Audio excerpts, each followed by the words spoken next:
Ya, gimana kalau kita kumpulkan warga di desa, kemudian kita suruh kumpul, kasih penyuluhan, gitu ya dalam mbak, lah ya jenenge ngono, malah bikin kerumunan di tengah pandemi COVID. Sebentar, saya punya usul begini, gimana kalau ada grup WhatsApp seperti grup arisan ibu-ibu yang ada di sini loh, jadi kita bisa menyampaikan informasi lewat grup WhatsApp itu. Gimana kalau begitu? Si Bayu, kalau grup WhatsApp ini sudah banyak, sudah numpuk di masyarakat. Saya yakin nggak dibaca sama masyarakat. Kalau gini gimana? Kalau gini, Pak Kades, dokter, sekarang kan lagi musimnya IG, terus ada lagi TikTok yang bisa joget-joget, kan bisa buat media penyuluhan, ada informasi. Lah masalahnya Bayu, rumah sakit itu juga udah punya yang namanya media sosial Instagram dan TikTok, tapi tetap aja nggak bisa naikin kunjungan rumah sakit.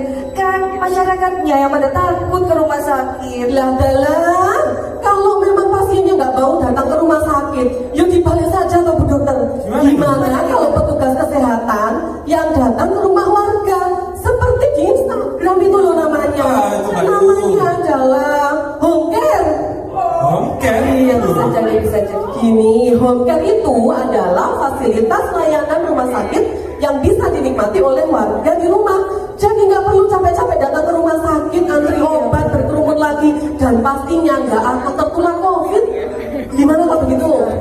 Masalahnya jangan-jangan nanti kalau sudah ada home care, tetap aja nggak bisa naikin kunjungan rumah sakit. Iya, benar. Gimana cara daftarnya?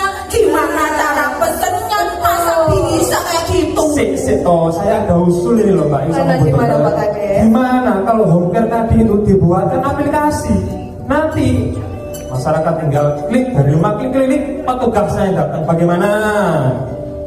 Pak Kades, bagaimana kita menginfokan ke warga di sini kalau memang rumah sakit itu ada layanan baru aplikasi home care? Ada Bu Dokter, Ya solusinya. untuk kecentungan nih gitu. Gimana kalau kita gabungkan saja media sosial rumah sakit yaitu Instagram dan TikTok sebagai media seluruh layanan rumah sakit termasuk home care, dan kita buatkan aplikasi home care agar masyarakat yang mau berobat langsung bisa scan barcode, klik, petugasnya datang ke rumah. Jadi sekarang naik profit beli sayur lodeh. Meski ada pandemi COVID, pasien tetap nyaman deh. Justru baik kami.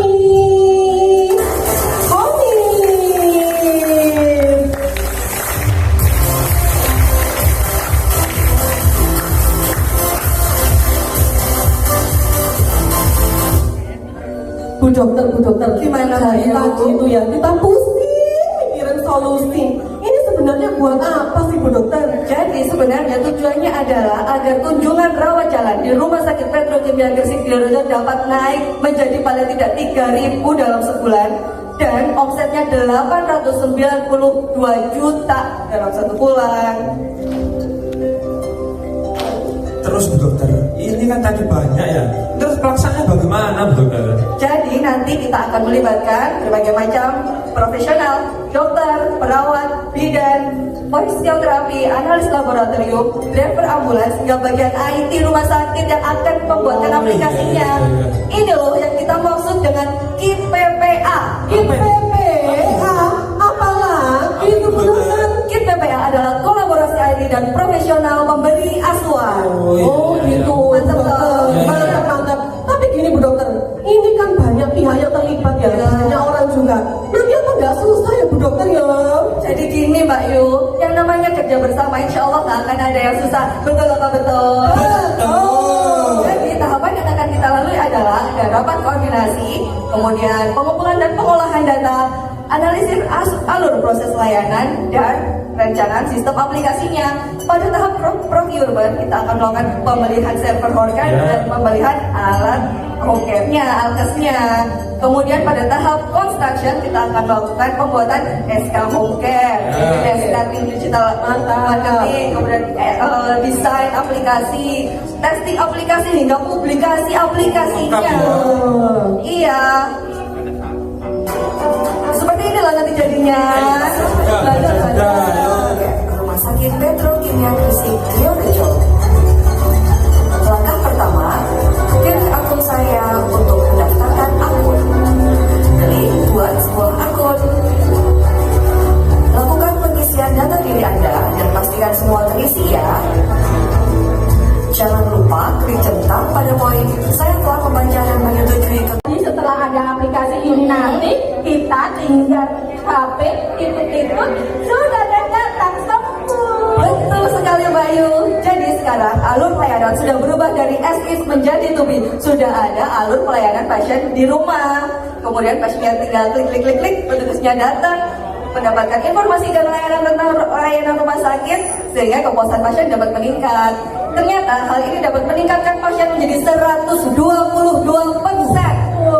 Memang PUBG. Dan POPBGT dan dapat menekan masalah sebesar 81,5% loh. Dan untuk menjaga agar homis ini bisa berjalan dengan baik, maka kita harus melakukan standarisasi. Ada standarisasi input, proses, hasil, dan pastinya harus dilakukan sosialisasi. Betul sekali Pak Yu. Gimana? Menurut informasi dari kelurahan ya, homis itu banyak manfaatnya loh. Apa aja? Yang pertama, anggotanya jadi hebat-hebat. Jelas. Kedua, mengurangi beban kerja unit. Betul. Tiga, citra rumah sakit jadi lebih baik. Betul. Dan omset rawat jalan jadi 5,3 miliar. Dan juga homis ini, home care kita ditunjuk oleh BPJS Ketenagakerjaan untuk melayani pasien-pasien rawat di rumah. Iya. Bisa. Dan juga Apalagi, ini Pak? sudah menjadi acuan dari beberapa layanan kesehatan, yaitu dari Rumah Sakit Brausada, Klinik Urin Nanom, Klinik PPK 1, dan juga klinik satelit loh. 100 buat Pak Kades. Iya. Kami akan melakukan monitoring evaluasi agar kunjungan baik rumah sakit stabil bahkan dapat meningkat dengan cara melakukan monitoring kunjungan pasien rawat jalan, monitoring kinerja PPA dan maintenance sistem aplikasi. Kemudian untuk menjaga implementasi Kaizen ini terus dapat berjalan, kita akan rencana selanjutnya kita akan meningkatkan kunjungan pasien di rawat inap Rumah Sakit Petrokimia Gresik Triorejo. Jadi Pak Kades dan Bayu semuanya siap-siap ya, turut mensukseskan Homis. Siap. Homis, posisi siap? Siap. Homis, home